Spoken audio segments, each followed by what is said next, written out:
Édouard Hale prit le quart de nuit à l'installation auxiliaire située à l'extrémité nord de la ville, un poste qui offrait une paix triple depuis 2 semaines entières pendant que tous les techniciens qualifiés du district regardaient discrètement ailleurs.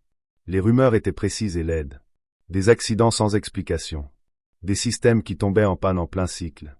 Une campagne de murmures suggérant que quiconque signerait s'aventurerait dans un piège menant à un licenciement. Responsabilité, audit ruinant une carrière. Édouard lut chaque mot de ces rumeurs. Puis il regarda dans son portefeuille et compta ce qui restait. Cela suffisait pour acheter le sirop contre la toux de sa fille jusqu'au matin. Il signa le contrat quand même. Mais à 3h17 du matin, seul dans l'obscurité entre les alarmes hurlantes et l'équipement surchauffé, il découvrit quelque chose qui pouvait non seulement incendier le bâtiment, mais faire tomber l'entreprise entière. Et quand la première lumière grise de l'aube toucha la ville, une PDG se tenait devant sa porte d'entrée.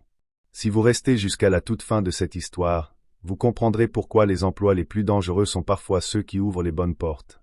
La ville se contractait depuis presque un an, non pas de façon spectaculaire, non pas avec des gros titres, mais dans une lente usure qui épuisait les gens avant qu'ils puissent nommer ce qui arrivait. Une usine réduisant l'écart ici, un pôle logistique gelant les embauches là, une douzaine d'employeurs de taille moyenne décidant que plus mince était simplement une bonne affaire. Pour les travailleurs des métiers spécialisés, particulièrement ceux dont l'expertise portait sur les systèmes électriques industriels, le marché du travail s'était réduit à quelque chose d'à peine reconnaissable. Édouard Hale vivait dans une maison louée sur une rue calme en périphérie, un quartier où les maisons étaient petites et serrées, et où les résidents se déplaçaient prudemment autour du silence des autres. La maison avait une gouttière qui fuyait, une chaudière qui se mettait en marche 20 minutes en retard par temps froid, et une porte arrière qui exigeait une technique précise à 2 mains pour verrouiller correctement. Ce soir-là, sa fille Bonnie avait 6 ans et une légère fièvre qui n'avait pas dépassé le seuil inquiétant, mais qui n'avait pas disparu non plus. Elle s'était endormie après 2 petites cuillères du dernier sirop contre la toux, et Édouard s'assit à la table de la cuisine avec les obligations du mois étalées devant lui.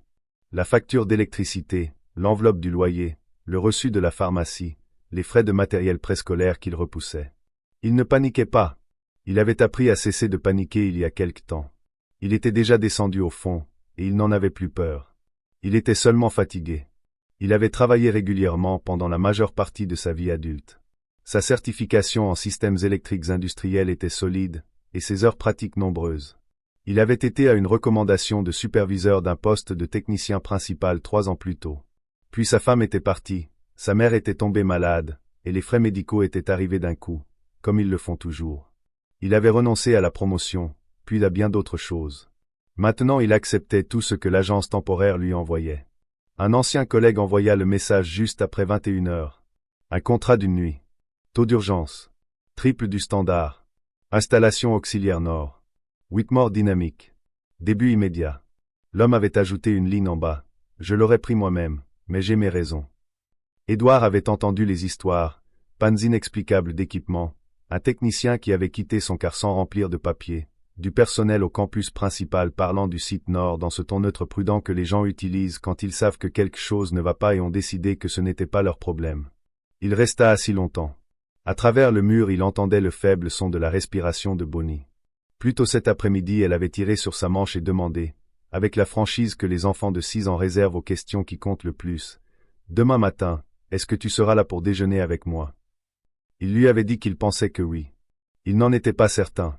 Il prit son téléphone et composa le numéro en bas du message. Édouard Hale accepta l'emploi cette nuit-là, non parce qu'il était courageux, non parce qu'il n'avait pas peur, mais parce qu'il était arrivé à ce point précis dans une vie où le luxe de la peur s'était simplement épuisé. Il arriva à l'installation auxiliaire nord à 23h40. Le complexe était plus grand que sa désignation officielle le suggérait, un véritable pôle opérationnel soutenant le réseau logistique régional de l'entreprise, ce qui signifiait des racks de serveurs, des banques de batteries industrielles, des systèmes de climatisation alimentant un centre de données actif, et un étage de répartition qui fonctionnait 24 heures sur 24. À cette heure, réduit à un personnel minimal de nuit, il avait le silence spécifique d'une grande machine tournant en dessous de sa capacité. Christophe Lannes, le chef de la sécurité et des opérations de l'installation, traita l'arrivée d'Édouard sans chaleur. Il lui remit une carte plastifiée, un plan du site et un résumé de procédure d'une page, et lui dit de rester dans la baie de surveillance technique sauf si une alarme spécifique l'exigeait ailleurs. Un membre du personnel de nuit passa sans croiser son regard et s'arrêta juste assez longtemps pour dire « Juste pour que tu saches, tout ce qui va mal là-dedans, ils ont besoin de quelqu'un pour y mettre son nom. » C'est pour ça qu'on t'a appelé. Ce que le résumé de procédure n'abordait pas, et ce qui devint évident dans les 30 premières minutes, était l'état de la documentation de l'installation. Les journaux de maintenance montraient des codes de statut propres et des dates d'inspection récentes. Les machines réelles racontaient une autre histoire, celle que des mains expérimentées lisent dans la façon précise dont un panneau est posé, dans la couleur et le rythme des voyants, dans le son particulier qu'un relais émet quand il travaille plus dur qu'il n'a été conçu pour le faire. Édouard avait passé assez d'années en systèmes électriques industriels pour connaître la différence entre un journal propre et une machine propre. Ce n'était pas la même chose. Il signala une anomalie à Christophe, qui lui dit que l'ingénieur de garde l'avait déjà examiné et approuvé. Il signala une seconde, une lecture thermique dans le couloir de stockage des batteries qui semblait incompatible avec la température ambiante, et on lui dit de laisser les systèmes environnementaux tranquilles sauf instruction directe. Le langage était poli. Le sens était clair. Tu es ici pour surveiller, pas pour réfléchir. De l'autre côté de la ville, Scarlett Whitmore était sur son 4e appel interrompu de la soirée lors d'un sommet régional sur les investissements en infrastructure. Elle était PDG de Whitmore Dynamics depuis 2 ans, ayant pris le poste de son père Henry quand sa santé avait commencé à décliner d'une façon que ni l'un ni l'autre ne discutait. Sa directrice des opérations, Marguerite Voss, était en ligne pour lui dire que les systèmes du site nord montraient de légères fluctuations, mais que tout restait dans les paramètres gérés. Scarlett écouta, posa une question, reçut une réponse qui y répondait techniquement sans vraiment y répondre, et retourna dans la salle. 2 réalités occupaient la même nuit. Édouard Hale dans une baie technique froide lisant les écarts entre le papier et la machine, et Scarlett Whitmore absorbant la pression de toutes les directions tout en étant assuré par les personnes dont le travail était de l'assurer que tout allait bien. Vers 1 heure du matin, Édouard termina une vérification méthodique de la baie de surveillance et tourna son attention vers le couloir de stockage des batteries, la zone que Christophe lui avait spécifiquement demandé de laisser tranquille. Il se dit qu'il regardait simplement. Regarder n'était pas intervenir. Ce qu'il trouva l'obligea à arrêter de marcher et à rester simplement immobile un moment. La première banque de batterie sur le mur tournait chaud, pas encore dangereusement, mais mesurablement et progressivement au-dessus de sa plage nominale avec un écart entre sa lecture de capteur et sa température de surface réelle qu'Édouard pouvait détecter avec le thermomètre infrarouge portable qu'il gardait dans son kit par habitude. Le flux d'air pressurisé dans le couloir cyclait de façon inégale, suggérant qu'un des registres d'admission était obstrué ou avait été manuellement neutralisé, et le réseau de capteurs de cette section indiquait bas. Quelqu'un avait ajusté le seuil d'alerte. Il afficha le panneau de surveillance et compara ces données aux conditions physiques autour de lui. L'écart n'était pas ambigu. Le terminal lui montrait un système géré. Il se tenait à l'intérieur d'un qui se dirigeait vers un seuil qu'il ne rapportait plus honnêtement. Il trouva Christophe et expliqua ce qu'il avait trouvé en langage clair qui ne laissait aucune place à la méprise. Christophe écouta avec l'expression d'un homme qui entend une information qu'il croit et ne veut pas agir dessus. Le centre de données était en plein cycle d'un audit interne couvrant plusieurs contrats internationaux, et un arrêt imprévu créerait une responsabilité importante. Il prononça le mot « responsabilité », comme les gens le disent quand ils veulent dire « pas mon problème à autoriser ». Édouard retourna à la baie de surveillance et s'assit un moment. Il pensa à ce qui arrive quand une banque de batterie dépasse son seuil thermique dans un couloir scellé avec un flux d'air entravé, et il n'aima pas y penser. Il pensa au seuil d'alerte ajusté, et à la différence entre une panne qui arrive et une qui a été discrètement permise. Il sortit son portefeuille. À l'intérieur il y avait une photo de Bonnie prise au parc le printemps précédent. Elle riait de quelque chose hors cadre, s'élassait des faits, ce qui était caractéristique. Il la regarda plus longtemps qu'il ne se le permettait d'habitude. Puis il rangea le portefeuille. Il ne rangea pas le thermomètre. La deuxième alarme de niveau sonna à 3h17 du matin. Ce n'était pas le carillon doux d'un avertissement géré. C'était l'impulsion spécifique à 2 tons qui indiquait une déviation en temps réel hors des paramètres d'exploitation acceptables, le genre d'alarme qui, dans une installation correctement dotée, aurait fait bouger 3 personnes avant la fin de la deuxième impulsion. Dans cette installation, à 7 heures, il n'y en avait qu'un. La banque de batterie qu'il avait signalée 2 heures plus tôt connaissait maintenant une forte embardée en emballement thermique commençant dans le 3e groupe de cellules, le genre de cascade qui ne s'arrête pas seul une fois passé un certain point. Le flux d'air pressurisé avait chuté à une fraction de sa sortie opérationnelle. Sur l'écran central de surveillance, le cycle d'audit du centre de données montrait 11% jusqu'à la fin sur une réconciliation couvrant des accords logistiques sur 4 terminaux internationaux. Christophe était au téléphone de coordination, sa voix portant la platitude particulière d'une personne qui vient de comprendre l'ampleur de ce qu'il gère et ne l'a pas encore transformé en action. Il essayait de joindre l'ingénieur de garde. Il essayait de joindre quelqu'un ayant l'autorité d'autoriser une décision qui manquait de temps. Marguerite Voss joignit la ligne d'urgence depuis l'extérieur. Son instruction fut claire et immédiate. Maintenir le système. Maintenir la charge. Ne pas interrompre le cycle du centre de données sous aucun prétexte. Édouard comprit ce que l'instruction signifiait. C'était l'ordre de quelqu'un qui avait décidé que gérer un incendie était le résultat acceptable parce que l'alternative signifiait admettre sur un registre horodaté que les conditions de ce moment s'étaient accumulées pendant des semaines sous sa surveillance. Il ne suivit pas l'instruction. Le conduit de contrôle auxiliaire du couloir des batteries courait le long du mur et de la baie de surveillance, une ligne de commande locale que la plupart des techniciens n'utilisaient jamais parce que le système central était censé la rendre inutile. Édouard l'utilisa. Il isola le groupe de cellules en panne de la banque principale sans couper la banque elle-même, redirigea la charge thermique restante par le chemin de distribution secondaire, et engagea manuellement le système de flux d'air de secours à travers un panneau physique qui n'avait pas été touché depuis un temps que la poussière suggérait considérable. Il fit cela dans un couloir où la température ambiante grimpait et où l'air avait le goût de chaleur électrique, avec ses outils en main et un plan du site qu'il avait assez bien lu pour travailler de mémoire. Il se brûla le dos de la main droite sur un boîtier de conduit. Il enregistra la douleur sans s'arrêter. À un moment, l'air dans le couloir s'amincit assez pour qu'il doive reculer jusqu'à la porte pendant 30 secondes avant de revenir. Il revint. La cascade s'arrêta. Le centre de données continua son cycle d'audit sans interruption. L'installation ne perdit pas d'alimentation. Aucun contrat ne fut perturbé. De l'extérieur, rien ne s'était passé du tout. Avant de quitter la baie de surveillance, Édouard photographia les lectures du panneau de commande, les données de flux d'air corrigées, et l'écran du terminal montrant le seuil de capteur ajusté à côté de son horodatage de modification et du compte d'accès associé. Il sauvegarda les images sur son téléphone personnel et sur une carte mémoire secondaire dans son kit. Puis il rédigea une note de maintenance manuscrite et la laissa sur la console. À l'hôtel, Scarlett Whitmore reçut un message d'un membre de son équipe technique. Un technicien de car contractuel de nuit à l'installation Nord avait empêché seul un événement de cascade thermique. Le cycle du centre de données s'était terminé intact. Il semblait y avoir des preuves préliminaires, non vérifiées, que les conditions menant à l'événement s'étaient développées depuis un certain temps et que certaines configurations de surveillance avaient été modifiées. Elle lut le message 3 fois, puis répondit « Envoie-moi les journaux d'accès des 30 derniers jours. » Il ne fut pas remercié. Pas officiellement, pas cette nuit-là, pas de façon ressemblant à ce que la situation exigeait. Christophe le rencontra à la sortie quand le car se termina et lui serra la main une fois, reconnaissant et honteux d'être reconnaissant en mesure à peu près égale.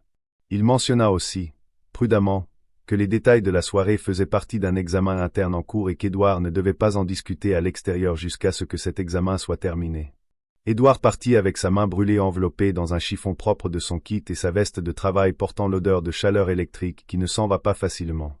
Il s'arrêta à une pharmacie ouverte toute la nuit et acheta une meilleure qualité de sirop contre la toux qu'il ne se permettait d'habitude, un peu de pommade antiseptique, et une bande souple pour sa main. Quand il tourna dans sa rue, le quartier était dans ce calme particulier d'avant l'aube où l'obscurité commence à céder sans encore s'engager dans le matin. Il déverrouilla la porte avec la technique à 2 mains et s'arrêta. Bonnie dormait sur le canapé du salon.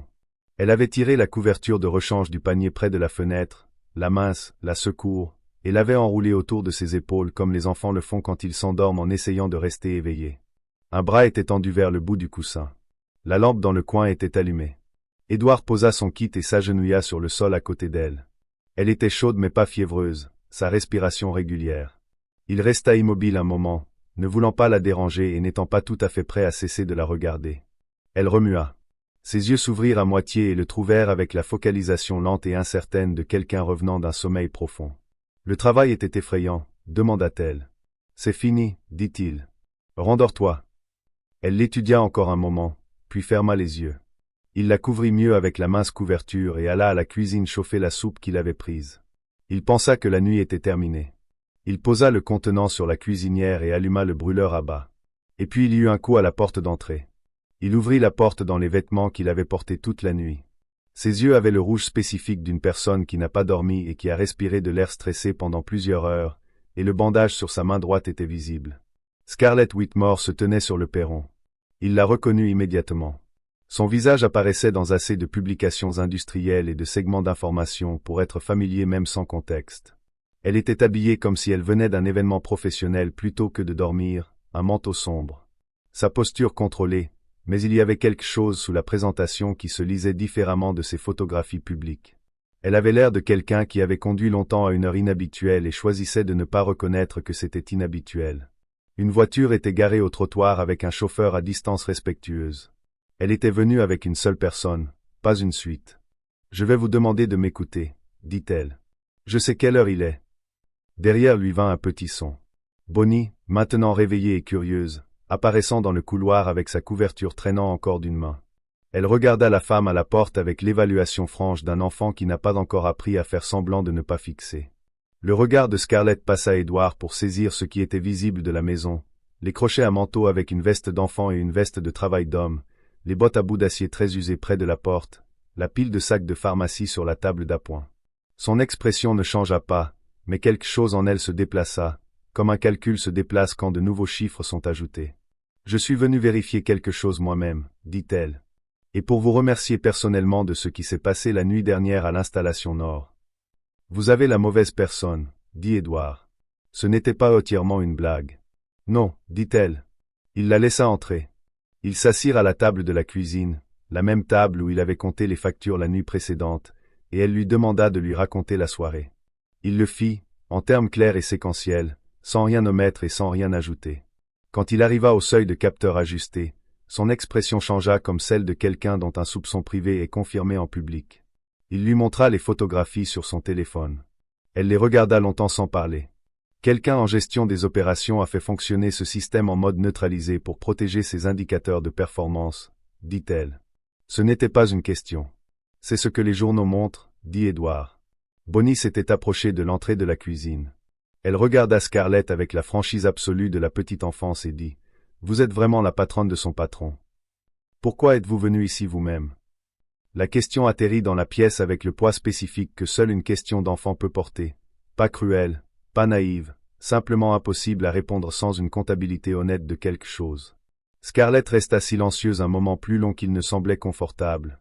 Avant de partir, elle se tint dans l'embrasure et dit « Je ne suis pas venu seulement pour dire merci. Je pourrais avoir besoin que vous disiez ce que vous avez vu devant tous ceux qui doivent l'entendre. » Édouard ne répondit pas immédiatement. Elle ne semblait pas s'y attendre. Scarlett retourna au campus principal vers 9 heures du matin et convoqua une réunion fermée avec son équipe juridique, son agent de conformité et les 2 membres du conseil qu'elle faisait le plus confiance. Marguerite Voss n'était pas dans la salle. La réunion dura 3 heures. Quand elle se termina, Scarlett avait une image plus claire de ce qui s'était passé à l'installation Nord au cours du trimestre précédent. Désactivation sélective des escalades d'alerte, registre de maintenance signé sans inspection physique, une directrice des opérations expérimentée isolant discrètement ses chiffres de performance de l'état réel de l'équipement sous son autorité. Marguerite agit vite. En 24 heures, un récit avait commencé à circuler parmi le personnel supérieur. Le technicien de nuit avait dépassé son autorisation, introduit des interventions non vérifiées dans un système actif, et extrait des données propriétaires sans consentement. Le cadrage était assez soigné pour sembler plausible à quiconque n'avait pas été dans le bâtiment. Plusieurs membres du conseil, dont la préoccupation principale était la stabilité du prix de l'action plutôt que l'exactitude, reçurent des communications privées suggérant qu'escalader publiquement serait plus dommageable que de résoudre les choses en interne et discrètement. Édouard reçut une visite 2 jours plus tard d'un représentant juridique qu'il n'avait pas invité. L'homme présenta un document décrit comme un protocole standard de responsabilité post-incident et suggéra, avec une chaleur professionnelle, que le signé protégerait Édouard des complications découlant de son accès non autorisé à l'infrastructure opérationnelle de Whitmore Dynamics. Lu attentivement. Le document était une renonciation qui confirmerait effectivement qu'Édouard avait agi en dehors de son champ désigné et renoncerait à toute réclamation subséquente qu'il pourrait faire. Il ne le signa pas. Il demanda au représentant de partir. Il s'assit dans la cuisine ensuite en pensant à Bonnie et à la stabilité et à ce qui arrive aux gens qui causent des problèmes à des organisations assez grandes pour absorber le coup de faire disparaître ces gens. Il était fatigué d'une façon qui n'avait rien à voir avec le sommeil manqué. Mais il savait aussi ce qu'il avait vu et il avait les photographies et ces 2 choses ensemble avaient un poids difficile à poser. Son téléphone sonna ce soir-là. Le numéro était bloqué. La voix était celle de Scarlett Whitmore. Elle parla moins de 2 minutes. Elle lui dit qu'elle ne pouvait pas lui promettre la sécurité comme il pourrait la vouloir, promit qu'elle n'avait pas le plein contrôle du processus, et ne prétendrait pas le contraire. Ce qu'elle pouvait promettre était ceci. S'il était prêt à présenter ce qu'il avait vu à un examen interne formel, elle ne permettrait pas que ce qu'il dirait soit enterré. Elle mettrait sa propre position derrière pour s'assurer que le registre reflète ce qui s'était réellement passé. L'appel se termina. Édouard posa le téléphone et regarda le mur un moment. Quel que soit le coup, il savait déjà qu'il n'allait pas s'éloigner de la vérité. Il avait appris dans les années depuis que tout était devenu difficile qu'il y avait très peu de choses qu'un homme pouvait tenir à travers tout cela. Il avait décidé qu'être quelqu'un que sa fille pouvait décrire avec précision en était une. Après l'appel, Scarlett demanda à son assistante de direction de rassembler tout ce qui était disponible sur Edward Hale, non pour faire levier, mais parce qu'elle avait besoin de comprendre avec qui elle traitait, et elle était assez honnête avec elle-même pour admettre qu'elle n'avait pas pensé à lui du tout avant l'incident.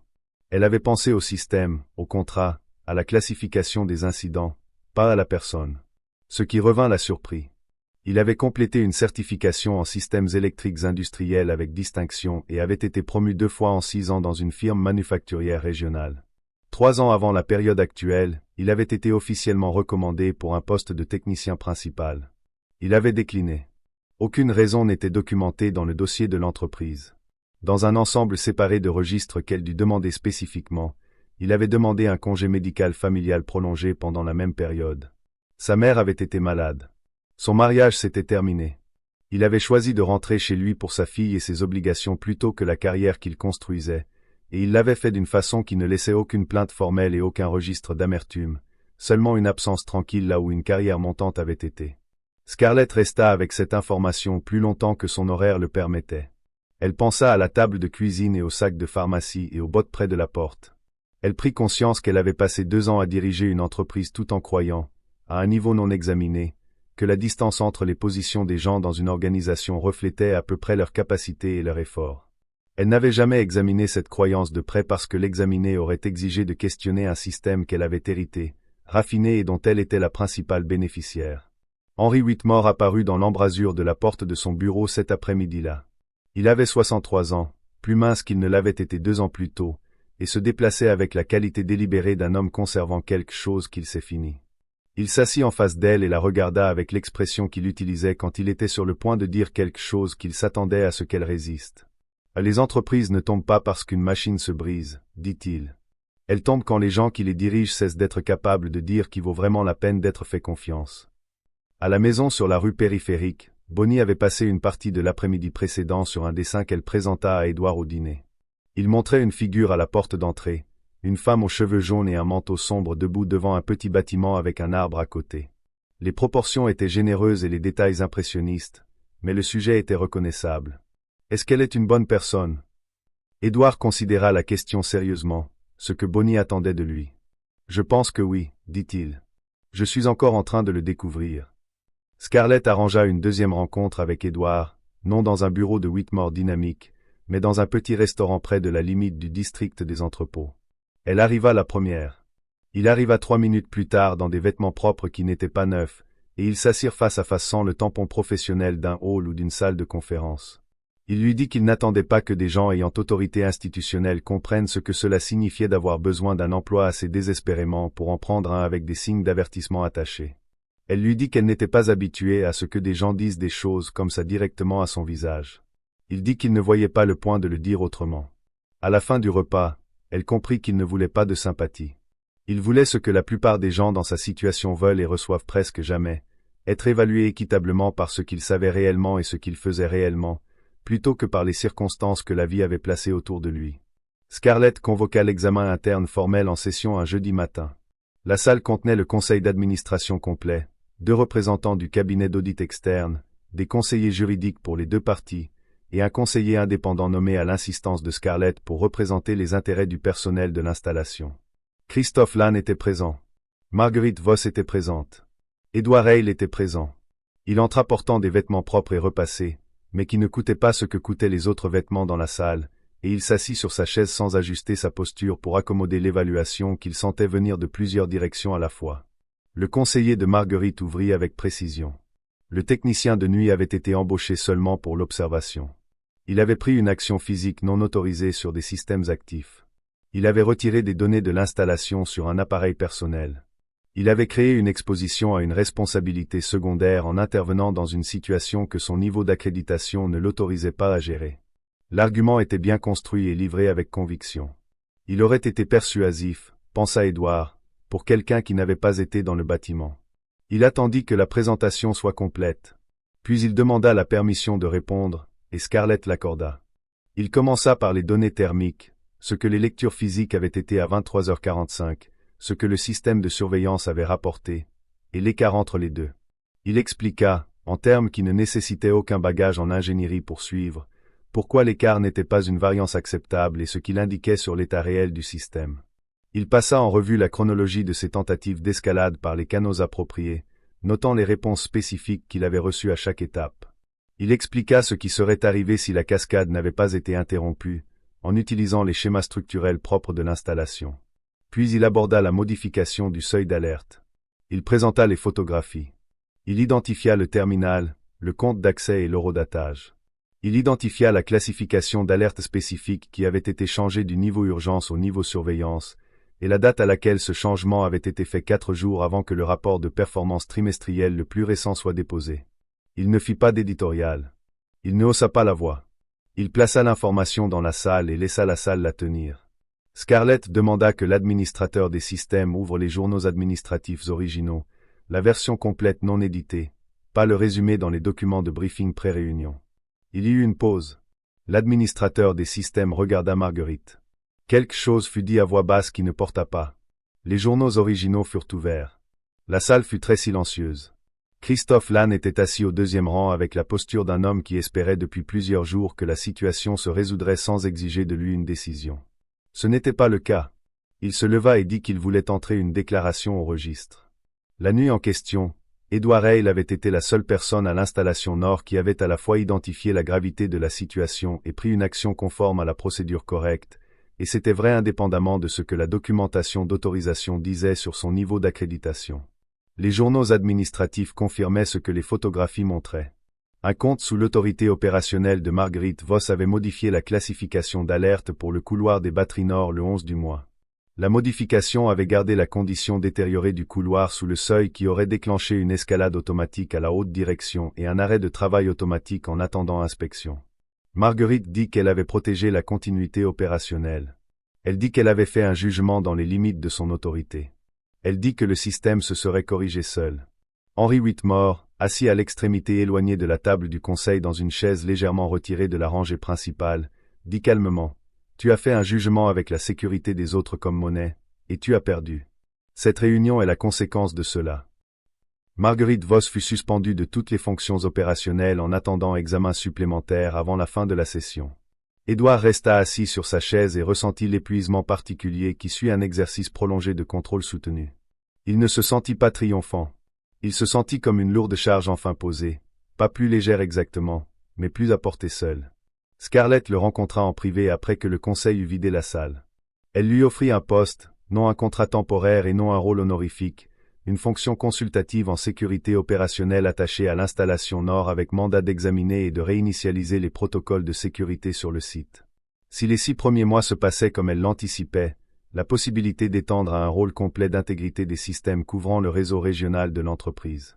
La compensation qu'elle nomma était plus que ce qu'il avait gagné dans n'importe quelle année unique de sa vie de travail. Il ne dit pas oui immédiatement. Je ne suis pas intéressé à être l'histoire que votre équipe de communication raconte sur comment l'entreprise a appris sa leçon, dit-il. Si c'est ce que c'est.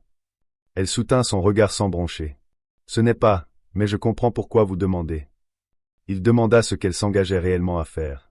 Elle lui donna 3 réponses spécifiques, un audit opérationnel complet de l'installation Nord avec résultats disponibles au conseil et aux auditeurs externes, non résumés et filtrés par la direction. Un protocole d'escalade révisé retirant la capacité à toute personne seule de modifier les classifications d'alerte sans co-signature. Et une ligne directe vers son bureau contournant la hiérarchie organisationnelle pour toute préoccupation de sécurité qu'il jugeait assez sérieuse pour le justifier.